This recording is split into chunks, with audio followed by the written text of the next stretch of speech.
pretty much good to go. So I'm very anxious to see not just what esoumek is going to be able to pull against Snake Eyes here, but also what Snake Eyes is going to be able to do about esoumek. I love this matchup, and I'm very anxious to see what these guys are going to be able to do. We're rocking small battlefield for the first pick, Fang. Let's get into it.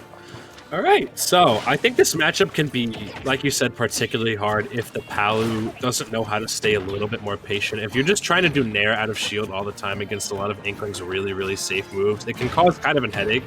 But so far, Snake Eyes not having any trouble getting anything started, just doing what Palu does best, which is walling out with that giant magical sword of hers. Or rather, shield. You know, like, I like this Pokemon game. It's fine. Yeah, sometimes the best sword can be a shield, apparently, in Palutena's case. Shout out to Zacian and Samantha. Oh, and that grab. Trying to utilize the melee Marth grab range of it, but nothing doing, says esoumek. Knowing the distance, actually, and hanging back, not getting grabbed. Very even game so far, but commits with that side B right there. No punish on the part of Snake Eyes, of course, shielding way too far in advance. And I like the reserve approach Snake Eyes is taking to this game so far, because already they've been able to net that first stock. They haven't been charging in when they don't need to. They've been kind of waiting for the Inkling to extend their hand almost every single time. And esoumek is having a very, very difficult time trying to find any sort of way in on Snake Eyes right now. Yeah, you know, it's interesting. Palu can definitely get like some good stuff off of Whip Punish it, but she's also the kind of character who's really wonderful at creating openings. And just as I say that, there's a roller on shield right there for Snake Eyes to be able to get that neutral air out of shield like you were talking about before. But Palu's the kind of character where if you know your spacing as well, I mean, that forward air, man, it's 3, I believe, +3. That's it's something else to really put on that shield, my friend. And likely, speaking of shields, man, the invincible hitbox of that shield is not going to do anything to overextensions off the level, and Snake Eyes going really deep for that edge guard, but fortunately going too low in the process. Yeah, we're seeing right now, I feel like esoumek needs to respect Snake Eyes' defense a little bit more. They keep trying to take these brazen swings on shields, such as like the rollers at high percent, get up attacking off of ledge against the Palu that's clearly shielding. You have to be very, very aware of what the Palu is doing. If they're playing very defensively, maybe you have to kite them out a little bit more, try to draw out their swings just a bit more. Because right now esoumek is kind of getting ran over just based on Snake Eyes just kind of hanging in place, not overextending, not really giving anything up. And as soon as they notice esoumek slipping, they just tack on the damage so quickly. You articulated it beautifully, my friend. It was just like as you and I were mentioning before, man. If you got that fundamentally sound Palu, it's a lot different, man, because when you got a Palu who knows when it's time to be defensive and you're playing against somebody who's having a hard time splitting that defense, it's rough, man. Palu can make herself just as hard to approach as it is what am I trying to say here? She can make herself just as difficult to approach as it is hard to negate her own approaches, man. You can create such a wall for a character like Inkling to sort of force his way through, man. I mean, he can spam his own backer on the way in as well, but it's not always the easiest thing, especially if you give him the rolls he wants, but way too low of a percent for him to be able to get anything. Mashing out is Snake Eyes. Really good mash. I'd like to see esoumek kind of move around a little bit more grounded. I feel like Snake Eyes caught onto the fact that esoumek has been jumping in a lot of the times, and all they have to do is just shield that hit, because Palu's Nair is just such an all-encompassing hitbox that can scoop you up almost immediately if you touch her shield the wrong way. I feel Inkling has that movement, so why not use that to your advantage, you know? Exactly, and beyond respecting Palu's defense, like you mentioned before, I feel like esoumek also has to really respect Palutena's options and what's positive, what's negative, and more so, specifically, just Snake Eyes' habits, because right now, we at the end of that stock, we saw esoumek reset neutral, and he was just utilizing that Inklings movement right there in the center of the stage to try to regain stage control, but Snake Eyes was not afraid to whip out that explosive flame to try to make his way out of the corner right there. And he didn't even need to do that to make his way out of the corner. He just whipped out the explosive flame, and if you're just pressing buttons when you don't need to be pressing buttons, you're going to get called out by pretty safe options like Palutena's explosive flame, something that can be relatively non-committal considering it is a spaced projectile that she can control the distance of.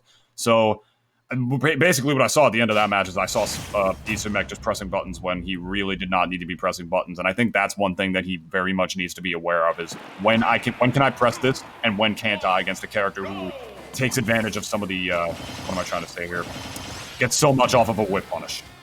You gotta respect the goddess. I think that's the all-encompassing fact here is that you just have to respect how good Palu is doing.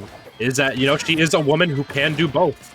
She can protect and she can attack. Like, you've just been seeing Snake Eyes sitting in shield, just waiting for that unsafe approach. And just when esoumek is like, okay, maybe let me back off a little bit, that's when Snake Eyes has been charging with the attack as well. And the combo strings have been so disciplined.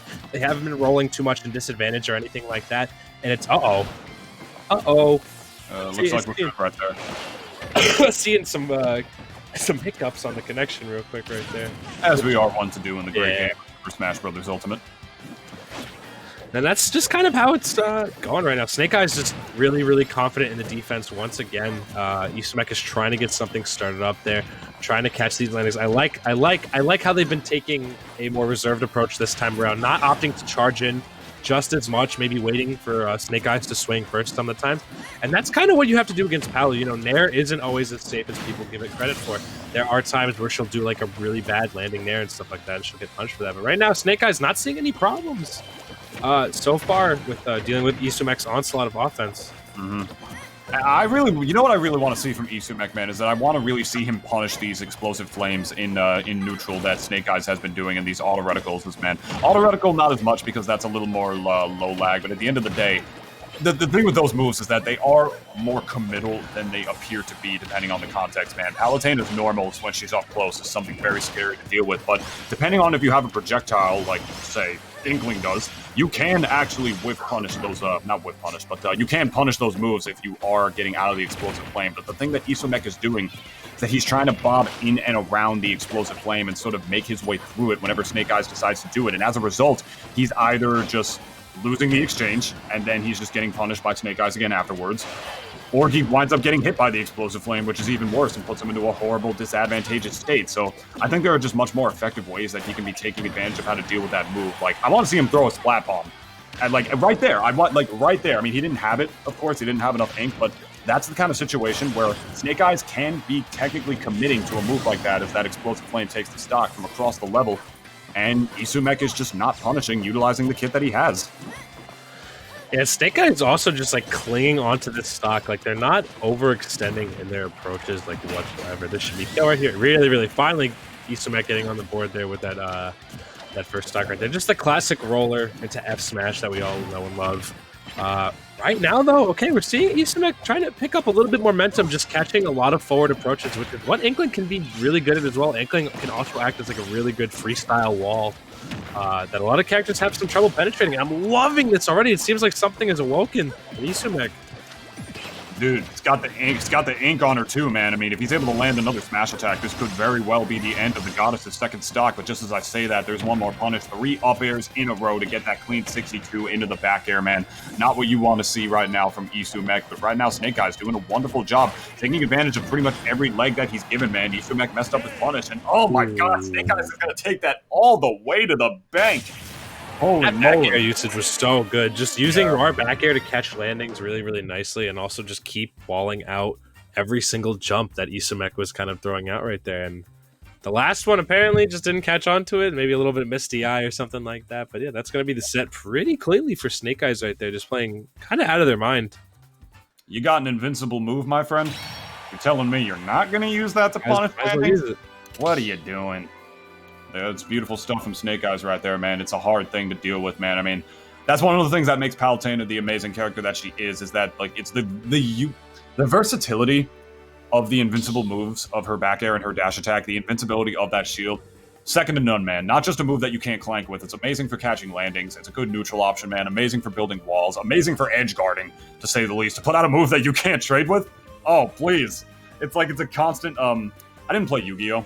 But it's like a constant trap card over and over and over again that you can just kind of keep using. It's like that kid at the Yu-Gi-Oh! Tournament. He smells really, really bad, and then he takes the card that he put out, but then he takes it back out of the spot that he placed it and puts it back in. And he's not allowed to do that, but everybody's too scared to say anything about it, man, because he's the big kahuna around there. And you want to talk about the big kahuna of Ultimate? That is Palutena, my friend. Snake Eyes advancing on to the bracket. And apparently that was esoumek's first tournament game ever. Aww. Apparently, from what I'm reading from Twitch chat. So, like, they did pretty good for, like, a first showing. Like, their Inkling knew the basics of what you were supposed to clean up with Inkling.